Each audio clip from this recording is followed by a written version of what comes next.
لما نيجي نبص لأعلى أفلام تحقيقا للربح في التاريخ وتحديدا في أول 10 أفلام، هنلاقي 8 منهم لديزني و3 منهم من مارفل تحديدا، وهم أفلام زي انفينيتي وور وإندي جيم وفيلم سبايدر مان الأخير نو واي هوم. وبتختلف الأسباب بتاعتهم من كل فيلم عن التاني، فإزاي قدروا يوصلوا للأرباح دي؟ يعني في انفينيتي وور كان الفيلم بمثابة سهم مارفل التصاعدي، واللي بدأ من 2008 وانفجر في 2018 بأرباح أخيرا تخطت حاجز ال 2 مليار دولار. ولأن الفيلم ده كمان كان بمثابة الصاعقة، اللي هو إحنا متعودين على شكل معين لأفلام مارفل تحديدا في نهايتها، ولكن جه الفيلم ده وانتصر لأفلام زي واتشمان وذا دارك نايت وخلى الشرير ينتصر. ومش أي انتصار، بل انتصار جه عن طريق فلسفة هدفها إنقاذ الكون ومحل جدل حتى يومنا هذا. وفيلم اند جيم كان بيعتبر الوداعية اللي الكل لازم يشوفها في السينما للشابتر بتاع مارفل اللي عشنا معاه على مدار 11 سنة، وناس كتيرة شايفاه هو بمثابة النهاية البديلة أو النهاية السعيدة. أما بقى فيلم سبايدر مان نو واي هوم كان بمثابة الحلم وخيال كل العشاق والتمنيات اللي نفسك تتحقق على الشاشة، وهو تجمع الأجيال الثلاثة لسبايدر مان في فيلم واحد. وقد كان وحصل وصار، ولا كأنها أحلام العصاري لأكبر شخصية في مارفل على الإطلاق. لكن إزاي وليه فيلم افنجرز دومز داي ممكن يتخطاهم ويبقى أنجح فيلم في التاريخ؟ ومش هيكون فيلم تحت شعار إنقاذ مارفل بل نهاية فصل كامل للأبد، والبعض وأنا تحديدا أقدر أسميه نهاية جانرة السوبر هيروز وبداية جيل جديد من بعديها.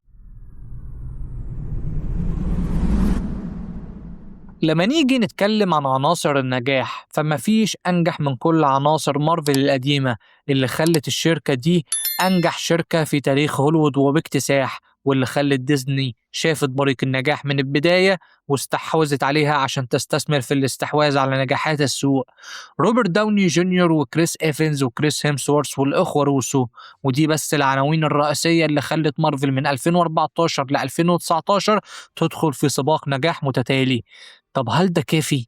هل كل الفشل في السنين الماضية كافي يتمسح برجوع الناس دي؟ الإجابة هي لأ. زي ما قلت لك فوق خيال الجمهور كان بيحلم بإيه وما حصلش معاهم، ما بالك لما أقولك إن هم مش لوحدهم بس. التنافس اللي كان بيحصل في بداية الألفية كان مخلي الناس منقسمة، ناس مع الإكس مان، ناس مع عالم مارفل، وناس تانية زي حالاتي مع الأفلام المستقلة زي سبايدر مان وسوبرمان وباتمان. ما بالك لما أقولك إن أي شخصية لمارفل أنت متخيلها ظهرت مسبقا في الماضي وكمان كونت شعبية مستقلة ليها، هي غالبا راجعة. الإكس مان بالثلاثية الأولى راجعين زي بروفيسور إكس، ماجنيتو، سايكلوب، وولفرين وديدبول كمان راجعين مع بعض للمرة الأخيرة. سبايدر مان توبي ماجواير وأندرو جارفيلد كمان راجعين، إنك تشوفهم كلهم مع بعض في فيلم واحد ده كان أشبه بالحلم المستحيل. لما نيجي هنا لنقطتنا التانية، هل النوستالجيا بس كفيلة إنها تطلع أنجح فيلم في التاريخ؟ ما بالك لما أقول لك فيلم سينمائي كويس، لأنك هنا الفيلم هيبقى متعب قوي. وهل فعلا زورهم هيبقى أشبه بالحفلة ولا لكل منهم دورهم في الحكاية الأخيرة؟ النوستالجيا دايما شيء كويس عند الاستخدام كعنصر من عناصر حكاية القصة.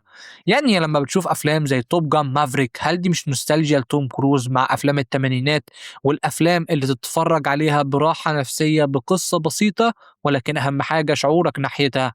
لما نيجي تشوف فيلم بيكي بلايندرز مثلا اللي هينزل السنة دي وهو يعتبر النهاية الحقيقية للمسلسل، هل ده مش استخدام للنوستالجيا اللي عشنا معاها على مدار السنين؟ لما تتفرج على كل عمل مستقل دلوقتي من عالم جيم اوف ثرونز، سواء مسلسل هاوس اوف دراجونز او حتى مسلسل A Night of the Seven Kingdom، ويجي لك هنت كل شوية عن المسلسل الأصلي، هل ده مش استخدام نوستالجيا لحبك لمسلسلك القديم؟ والأمثلة باختلافاتها ممكن تكمل معانا كتير، ولكن دايما السؤال، هل هو ده استخدام نوستالجيا ما قبل فوات الأوان ولا مجرد فشل لأغلب العناصر زي الشركة والممثلين إنهم مش لاقيين ضلتهم بره الام سي يو؟ الإجابة ممكن تحتمل الاتجاهين، ومش هنعرف حقيقتها غير في ديسمبر 2026 موعد صدور الفيلم. دايما افلام السوبر هيروز التقليدية بتنسى انها افلام، لازم يبقى عندها حكاية مستقلة تجذب الجمهور وتعتمد وتتركز دايما انها جزء من مسلسل طويل مكمل لسنين بحكي قصة اكبر ولكنها في شكل افلام. فدايما السؤال هنا، ايه اللي مارفل هتقدمه في الفيلم ده ومفيش بناء كويس على مدار السنين اللي فاتت؟ الحقيقة هو فيه بس مش بالظبط كده. يعني يكفي أقول لك إن الفوضى السردية اللي حصلت في السنين اللي فاتت هو هيبقى جزء من الموضوع؟ لأ، ده هيبقى هو الموضوع. وده السبب اللي خلاهم يستخدموا دكتور دوم، لأنه مش شرير بالمعنى التقليدي، لا ده هو اللي جاي ينقذ الأكوان الموازية من الدمار اللي عمله أبطاله بسبب أنانيتهم. وده اللي يدخلنا في قصة الفيلم اللي لغاية دلوقتي إحنا بنتوهم ممكن تكون عاملة إزاي، وعلاقتها بالأطفال بعنوان يا تخيب يا تصيب. وأديك شفت مثلا مسلسل سترينجر سينجز عمل إيه بحكاية قصة الأطفال. يعني مثلا لما أقول لك ابن فانتاستيك فور، ابن ثور، ابن أو ابنة كابتن أمريكا، احتمال ابن بلاك بانثر، قصة مسلسل لوكي ودمار التي في اي وعلاقتها بديدبول وولفرين، واخرهم الاكس مان وعالمهم الذي عرفناه. دي مدخلات تخليك تقول ان الفوضى دي جاء اخيرا للي هيصححها، ومش اي شخص بل البطل اللي عرفناه وشفناه، وازاي واصبح الشرير اللي جاي ينهي على كل شيء في سبيل الهدف الاكبر. اعلان كابتن امريكا ما كانش مجرد اعلان رجوع، بل بمثابة ان الراحة اللي اخترتها بانانيتك سببت كارثة وانت دلوقتي احد اضلاعها واسبابها. اعلان ثور كان بمثابة إثبات الخوف والتهديد، وإن اللي جاي أكبر من كل اللي واجهناه مسبقا، وإنه شخصيا على مشاعر في النهاية. إعلان الإكس مان عامل زي خطاب الوداع اللي ما حصلش ولكن أخيرا جاءت لحظته.